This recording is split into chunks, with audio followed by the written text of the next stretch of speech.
My grandparents never raised their voices. That was what made the rule stick. They didn't shout it, didn't wrap it in superstition, or dress it up as a story meant to scare a child into obedience. They told it the way you tell someone where the fire extinguisher is kept, or which breaker not to touch because it will kill you. "If anyone ever falls down the old well," my grandmother said once, standing in the laundry room with the window cracked open, "you leave them there." She was folding towels as she spoke, aligning the edges with a care that felt excessive, her fingers trembling slightly as if the fabric resisted her. She didn't look at me when she said it. She didn't need to. I was 4 the first time I heard the rule. I laughed because it sounded ridiculous, and because children are supposed to laugh at rules that don't make sense. You laugh to test them, to see if they break. My grandfather stopped me. He didn't raise his voice either. He didn't even frown. He just looked at me, the way you look at a dog that has spotted something dangerous and is already leaning forward, muscles coiled. "You promise," he said. "Not say you understand. Not do you get it." I nodded. I promised. The well sat down the hill behind the house, half swallowed by weeds and time. Tall grass leaned over it, and thorny vines crawled across its stones as if trying to stitch it shut. The stone rim was cracked and uneven, like the teeth of a rotten mouth pried open toward the depths of the earth. I could see it from my bedroom window at night, a perfect black circle where the moonlight simply stopped. A circle of nothingness. I asked my grandfather many times why he didn't just board it up properly, nail it shut, pour concrete into it like people did in towns. "It's best not to interfere," he said. "Interfere with what?" "With what's down there. Just stay away." "Yeah, well, Grandpa, we barely acknowledge it anyway, so it's fine. Unless I lean in extremely close, I can't fall down." He considered this for a moment. "Good," he said. "Then don't." If I walked close to the well, close enough that the air felt cooler around my ankles, I could sometimes hear water shifting below, slow and deliberate, as if something were pacing back and forth in the dark. Sometimes there was breathing, sometimes nothing at all. Once I heard my name. When I told my grandparents, they didn't ask what it sounded like. They didn't ask if I was sure. My grandmother just said, "You stay away from it. If someone falls, you don't help them." That made sense when I was little. Rules often do. They exist in the same category as "don't touch the stove and don't run into the road." As a teenager, though, a rule I could barely understand turned irritating. "What if Sonia falls down?" I demanded one afternoon. Sonia was my little sister. "You don't help her out," my grandmother said. "What, just leave her to die there?" "No," she replied calmly. "You can talk to her. You can feed her, throw her things, whatever she needs. Just don't pull her out." I stared at her, waiting for the punchline that never came. "But she won't fall in," she added, looking at me then. "She won't, Ilya." She said it the way people say it won't rain when they absolutely do not believe it. The farmhouse was relatively isolated, surrounded by open fields and stretches of forest that blurred into one another at the edges. Occasionally, tourists would cycle by, bright helmets flashing between trees, stopping to admire the quiet. None would go close enough to the well, though, which was fine. Years passed. I turned 22. My sister Sonia turned 17. I got her a kitten for her birthday, small, dainty, and white as snow. She called it Misha and would often take him out to the meadow and play with him. One day I looked up from my book to see her standing in the doorway, eyes wide open and bloodshot. I raised my brows. "Son?"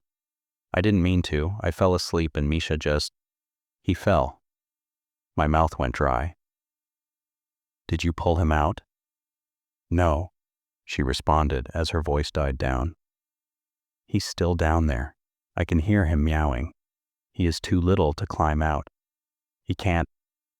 His paws are too small." I shook my head. "I'm sorry." Sonia's brows dropped. "They said someone, not something. It's a cat, Ilya, a fucking cat. What, if I just lowered a bug by a thread and pulled it out, I would break the rules?" "Rule singular," she scoffed. "I'll ask Grandma." I shrugged. I saw Sonia out the window walking towards our grandma, then guessed her response by the way her shoulders dropped. For the next 2 days, Sonia sat by the well throwing food down and talking to little Misha. The third night brought in a terrible cold wind. By morning, the well was quiet. Sonia cried for a week. 4 years later, some girl ran away from home. We saw it on the news. Her parents had reported her missing. We didn't know why she ran away, but hoped some creep wouldn't take advantage of her. The chances we'd spot her were very low since her town was 50 or 60 miles away from the farmhouse. And yet, a month after the news, I was upstairs and happened to glance outside and see a figure small and fragile. The figure grew as it went up the hill. I went down the stairs and darted out the door, stopping as my grandpa yelled out at her to leave. "You're trespassing," he blurted, but I could see that he was uncomfortable. She was wearing a yellow jumper and had dark brown hair. If it weren't for the jumper, we wouldn't have recognized her. "Please, I just need a place to spend the night. I'll be out in the morning." Something in her eyes demanded mercy, understanding. We didn't report her to the authorities because she told us that her father used to beat her and abuse her, and that she was planning to get out of the country and follow up on her dream to become a writer. She was likable, that girl. A year or two younger than me and with a wicked sense of humor. She was the first girl I'd seen in ages since I dropped out to take care of my grandparents and the farm. A night turned into 2, into a week. She'd help around and keep me company while I worked. She'd tell me short stories and I'd listen because I liked her voice. I never told her about the well, didn't want to creep her out, and in truth, I didn't want her to think I was a weirdo. I secretly hoped she liked me. One day we went on a walk through the woods. As we passed the well, she asked about it. "Don't worry, it's nothing. Don't go near it. You can easily fall in." "Is it deep?" she asked, stepping closer to the well. A knot tied into my stomach. "Hey, easy," I said. "Hey, please be careful." She placed her hands on the rim and looked down. "It's not that deep. I can see the water below. Don't. Please come back." My mouth was dry and my voice cracked a little. She shot me a curious look. "What, you afraid I'm gonna fall? Would you miss me?" "Dina, please just come back. I've been warned about that well since I was a child. It's sinister.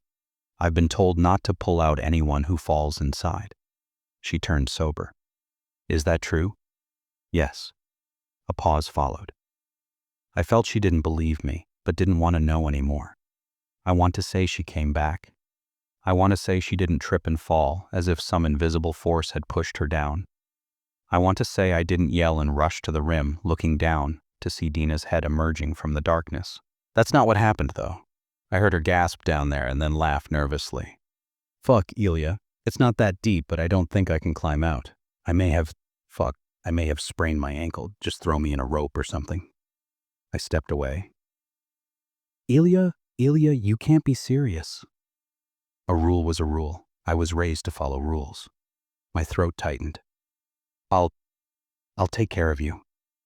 I couldn't hear her answer as I rushed back to the house, telling my grandma what had happened in between sobs. I begged her to let me pull her out, as if her will could bend the rule. The next months were cruel and bleak.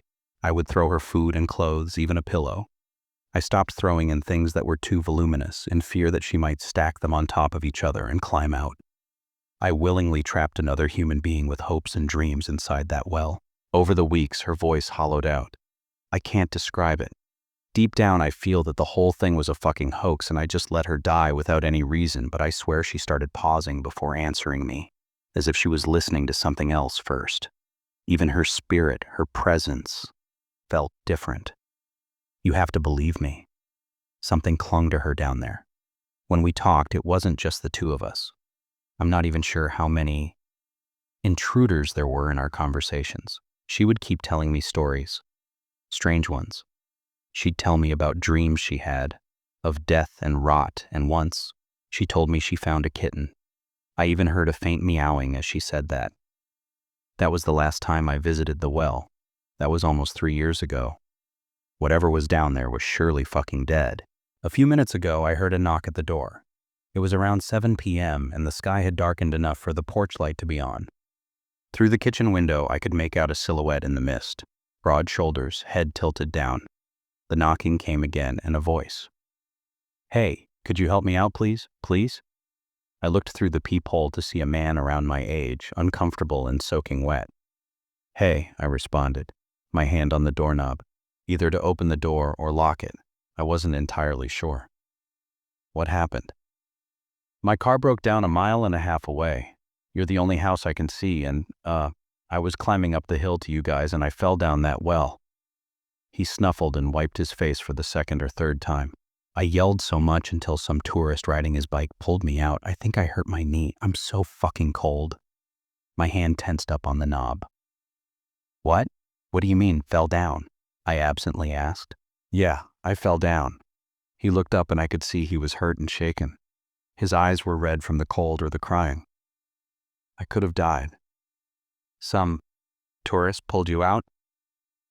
"Yeah, he was biking down the hill. He called a towing company for me, but they said they can get here in the morning. Can you please open?" "You fell down the well and someone pulled you out?" He paused for a moment. I could see his eyes searching for something wrong in his question. "Yes," he responded, slightly annoyed. "That's what I said." I stared at the perfectly normal dude outside my door. If he was completely fine, then I let Dina die for nothing. For some stupid fucking rule my crazy grandparents had made up. My mind braced for an impact that never came. I was gradually swept up by an immense sadness, an immense disappointment in myself and my family. "Did you see something down there?" "Man, look, I didn't fucking inspect the well. I was focused on getting out.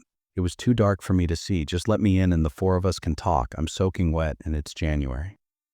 My grandparents are sleeping upstairs. How the fuck did he know there would be four of us in the house? As I'm typing this, he is begging me to open the door. Should I? Or should I let him die like I let Dina die? Is he even alive?